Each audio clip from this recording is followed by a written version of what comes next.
Okay, hello everybody. I am here to read to you Lois Lowry's Number the Stars, Chapter 6. Is the weather good for fishing? Now, that kind of sounds like some kind of figurative language, right? So while you're listening to this chapter, see if you can figure out why Papa asks that question. They introduce a new character in this chapter, Uncle Henrik, who is Anne Marie's uncle. And Papa asks Uncle Henrik, is the weather good for fishing? So as you're listening, see if you can figure that out. Chapter 5, we left off with the German soldiers came in and found Anne Marie and Kirsty and Ellen. And then Papa was able to convince the soldiers that Ellen was Lise. So here we are. Is the weather good for fishing? We must think what to do, Papa said. They are suspicious now. To be honest, I thought that if they came here at all, and I hoped they wouldn't, that they would just glance around, see that we had no place to hide anyone, and would go away. I am sorry I have dark hair, Ellen murmured. It made them suspicious. Mamma reached over and quickly took Ellen's hand. You have beautiful hair, Ellen, just like your mamma's, she said. Don't ever be sorry for that. Weren't we lucky that Papa thought so quickly and found the pictures? And weren't we lucky that Lise had dark hair when she was a baby? It turned blonde later on, when she was 2 or so. In between, Papa added, she was bald for a while. Ellen and Anne Marie both smiled tentatively. For a moment, their fear was eased. Tonight was the first time, Anne Marie realized suddenly, that Mama and Papa had spoken of Lise. The first time in 3 years.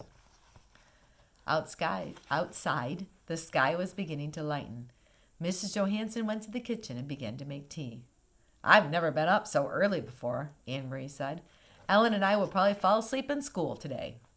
Don't do that. Papa rubbed his chin for a moment, thinking, I think we must not take the risk of sending you to school today, he said.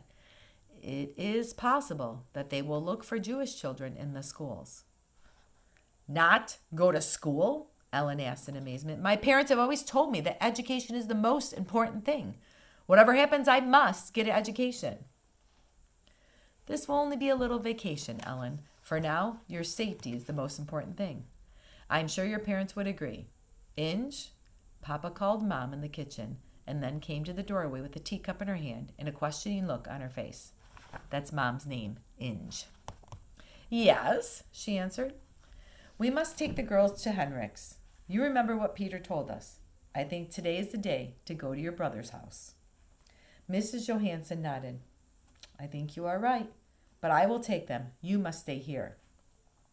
Stay here and let you go alone? Of course not. I wouldn't send you on such a dangerous trip alone.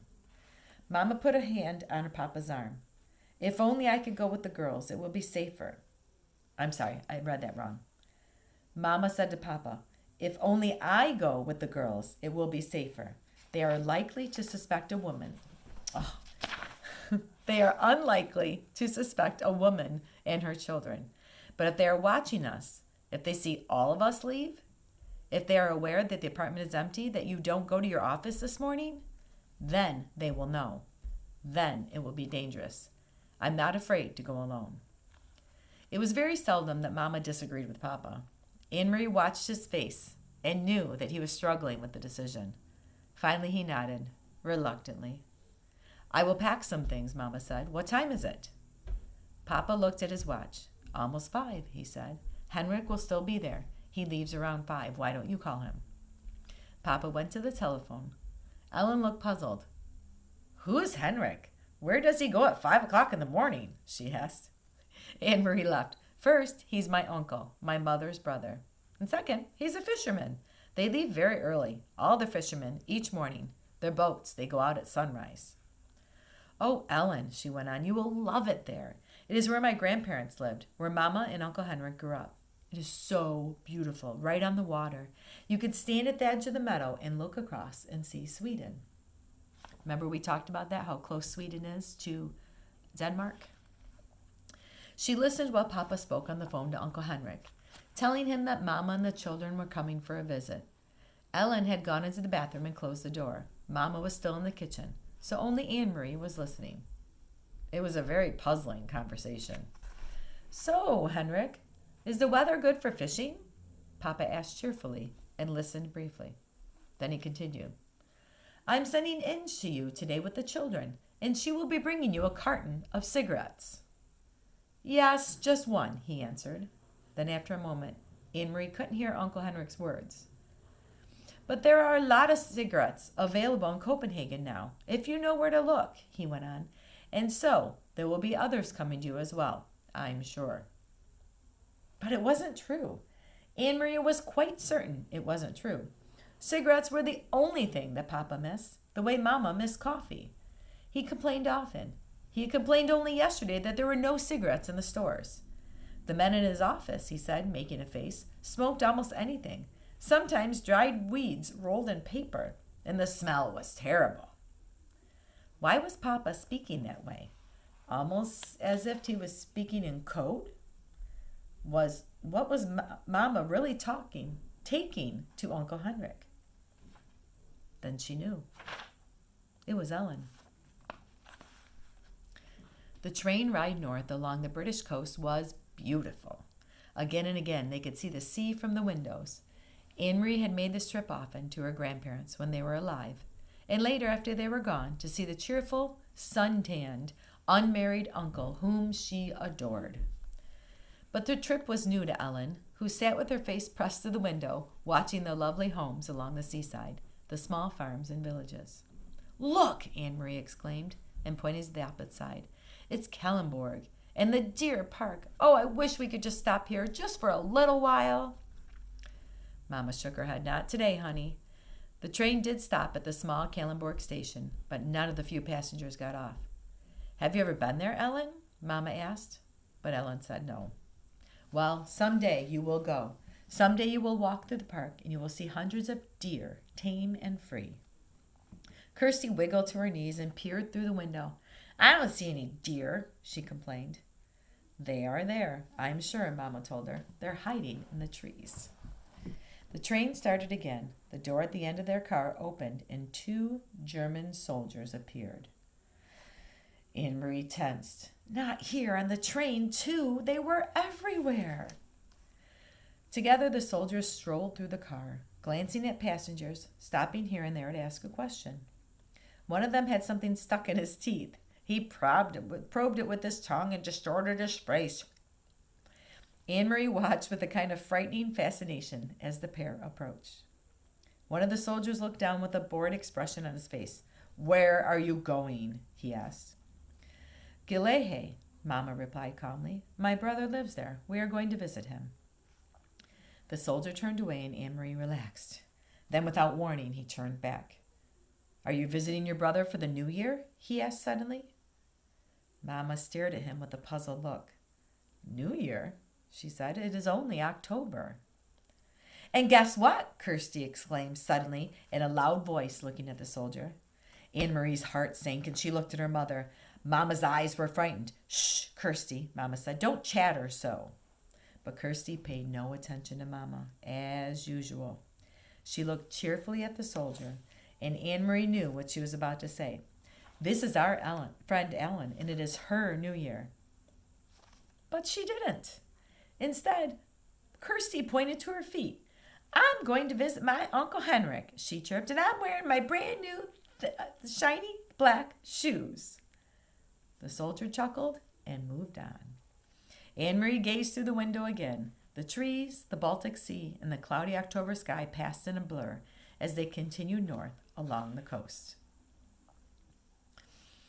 "Smell the air," Mama said when they stepped off the train and made their way to the narrow street. "Isn't it lovely and fresh? It always brings back memories for me." The air was breezy and cool and carried the sharp, not unpleasant smell of salt and fish. High against the pale clouds, seagulls soared and cried out as if they were mourning. Mama looked at her watch. "I wonder if Henrik will be back yet. But it doesn't matter. The house is always unlocked. Come on, girls, we'll walk. It isn't far, just a little under 2 miles, and it's a nice day. We'll take the path through the woods instead of the road. It's a little longer, but it's very pretty."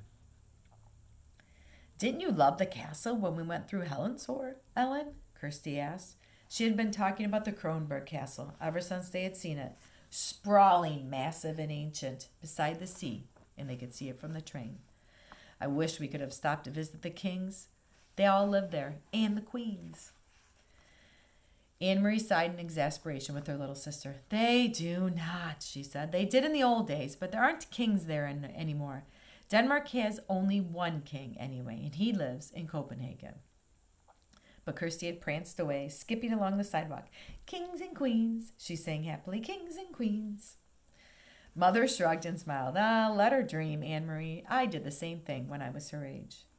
She turned, leading the way along a tiny, twisting street, heading toward the outskirts of the village. Things have hardly changed here since I was a girl, she said. My Aunt Giddy lived here, in that house, she pointed, but she's been dead for years. The house is the same. She's always had wonderful flowers in her garden. She peered over the low stone wall and looked at the few flowering bushes as they passed the house. Maybe they still do, but it's the wrong time of year. There are just a few chrysanthemums left. And see, over there, she pointed. My best friend, her name was Helena, lived in that house. Sometimes I used to spend the night with her, but more often she came to my house on weekends. It was more fun to be in the country. Sorry about that. My brother Henrik always teased us, though, she continued with a chuckle. He told us ghost stories and scared us half to death. The sidewalk echoed, and Mama turned into a dirt path bordered by trees. When I walked each morning into town for school, she said, my dog followed me this far. At the end of the path, he turned and went back home. I guess he was a country dog and didn't like to walk in the town. And you know what? She went on, smiling. I had named him Trofast, which means faithful. And it was just the right name for him, because what a faithful dog he was. Every afternoon, he was always right here waiting for me to return. He knew the right time somehow. Sometimes as I come around this bend, even today, I feel as if I might come upon Trofast, still waiting here, wagging his tail. But the path was empty today. No people, no faithful dogs. Mama shifted the bag she was carrying from one hand to the other, and they walked on through the woods until the path opened to a meadow dotted with cows. Here the path skirted the edge of the field, along a fence, and beyond it they could see the gray sea, ruffled by wind. The breeze moved the high grass. At the end of the pasture, they entered the woods again, and Anne Marie knew they would soon be there. Uncle Henrik's house was in the clearing beyond the woods. Do you mind if I run ahead? She asked suddenly. I want to be the first to see the house. Go on, Mama told her. Run ahead and tell the house we're here. Then she put her arm around Ellen's shoulders and added, Tell it we brought a friend.